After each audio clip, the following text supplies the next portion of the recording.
Olá.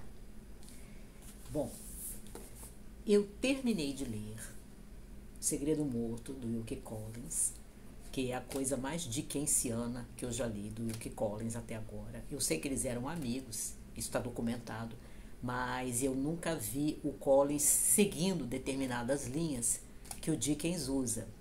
E aqui tem algumas coisas que me fizeram lembrar muito o Dickens, como eu estou dizendo. Você tem uma história gótica também, O Segredo Morto, que é essa casa que aconteceu alguma coisa antiga, que o segredo foi revelado, que esse segredo está num documento, que esse documento foi escondido num compartimento secreto dentro desta velha casa, desta propriedade. Vários elementos que a gente encontra no gótico e também no gótico moderno, que eu já comentei em vídeo antigo aqui. Tudo isso tem a ver com o Collins, com aquilo que a gente já conhece do Collins, por exemplo, de A Mulher de Branco.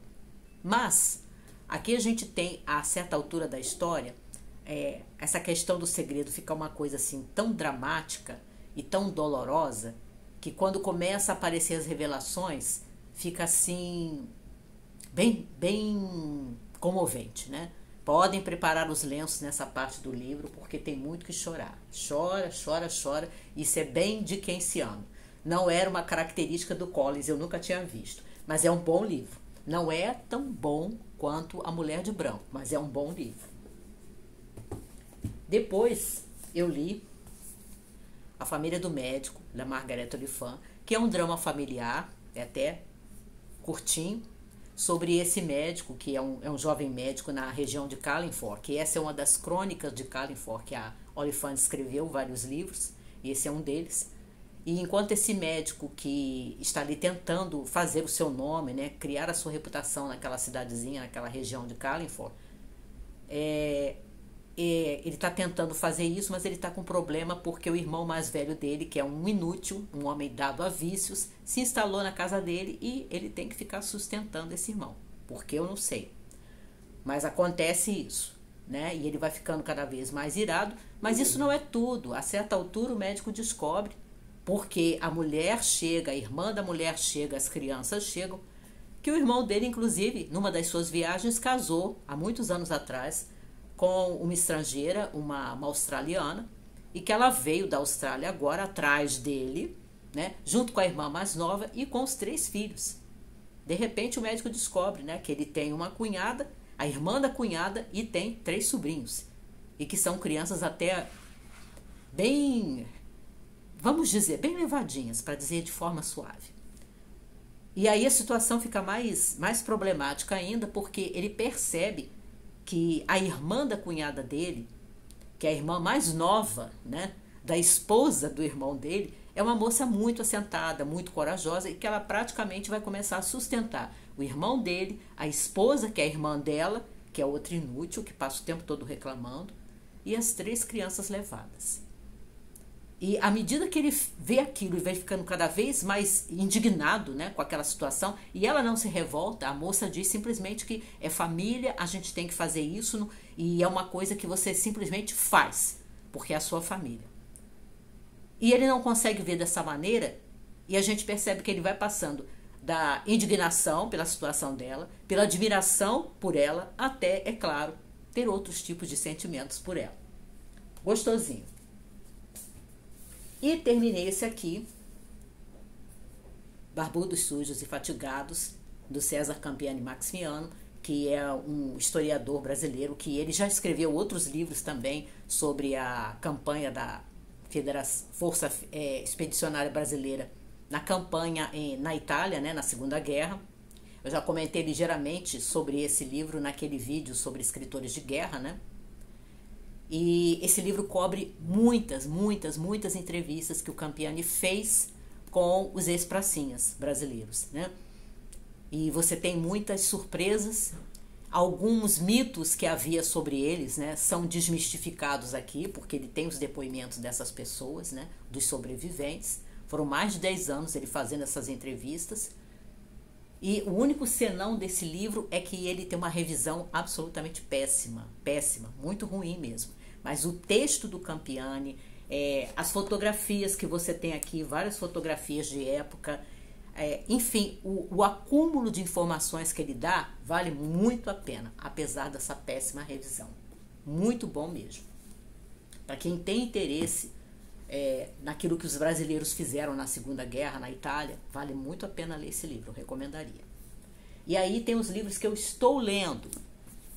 Para o Victober eu estou lendo Você Pode Perdoá-la, já comecei. Não estou avançando muito porque eu não estou conseguindo me conectar com os personagens. A escrita do Trollope é boa, mas eu ainda não consegui torcer por ninguém aqui.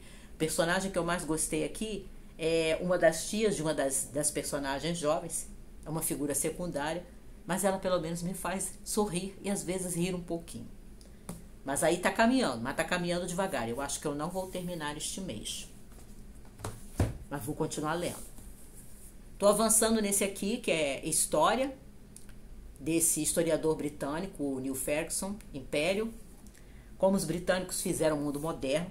Também é um acúmulo de dados, de informações, de estatísticas, de levantamentos, que ele coloca vários quadros aqui com os dados. E é bem interessante também, porque ele coloca inclusive alguns prós com ousadia. Não do imperialismo pelo imperialismo, mas como, por exemplo, a hostilidade, né, acirrada dos britânicos. Por exemplo, contra aquele costume do sati na Índia, né? Das viúvas terem que se jogar nas piras funerárias para serem mortas junto com o marido, né? Que já está ali morto, mas ela ainda está viva. E como às vezes essas mulheres não eram voluntárias para incinerar a si mesmas, né? Para serem queimadas vivas, e a família ficava empurrando, porque era um costume, né? Como é que os britânicos foram contra isso. Então eu acho que esse aspecto é bom, porque eu não acho que a gente deva simplesmente respeitar uma cultura quando ela atenta contra a vida de alguém, né?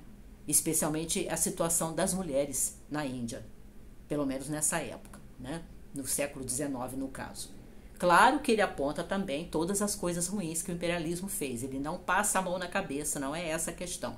Mas ele levanta muita informação, muitos dados, e isso é bem importante para a gente ter uma visão mais equilibrada das coisas. Estou gostando, mas ainda não terminei. Continuo lendo.